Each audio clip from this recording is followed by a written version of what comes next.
মন্ডলীতে কারা সন্ত্রাস করেছে।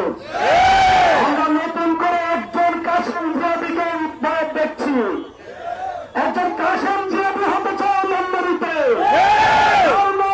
কখনো শুনি নাই সে হচ্ছে আক্তার হোসেন। আমরা ইতিমধ্যে জেনেছি আক্তার হোসেন লক্ষ্মীপুরে থাকেন। তিনি মন্ডলীতে এসে সন্ত্রাস করে তার আত্মপ্রকাশ করতে চায়। আইন শৃঙ্খলার কাছে আমার 3টি মামলার কথা বলবো। 1 নম্বর মামলা, গতকালকে ছাত্র শিবিরকে জবাই করতে বলা হয়েছে, হত্যা মামলা নিতে হবে।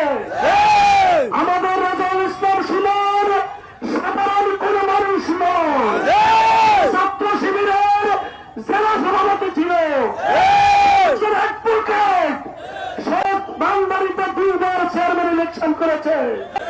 এই মন্দিরের মাটিও মানুষের জনপ্রিয় নেতা রাজাউল ইসলাম খান সুমন। এই কারণেই তার উপর কালকে সন্ত্রাসী হামলা হয়েছিল, তার জনপ্রিয়তাকে নিচে নামানোর জন্য। উপস্থিতি আরেকটা মামলা নিতে হবে। এই মামলাতে শক্তিশালী কমিটি রয়েছে। এই দোকান আওয়ামী লীগের সময় এলাকায় ছিল।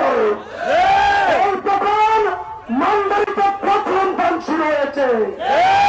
উপস্থিতি বিক্ষুব্ধ জনতা জামাত শিবিরকে জবাই করবেন মাত্র 20 জন। মন্ডলীতে আমরা মনে করি 20 জন বিএনপি নেই, বিএনপি হাজার হাজার রয়েছে।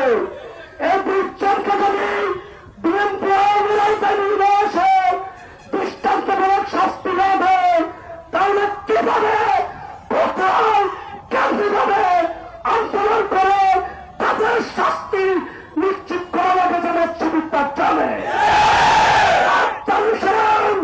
আপনার বক্তব্য দিয়েছেন আপনারা সব বিরুদ্ধে আন্দোলন করেছেন, কিন্তু শেখ হাসিনার আন্দোলন এখানে দাঁড়িয়ে জামাত শিবির করেছে।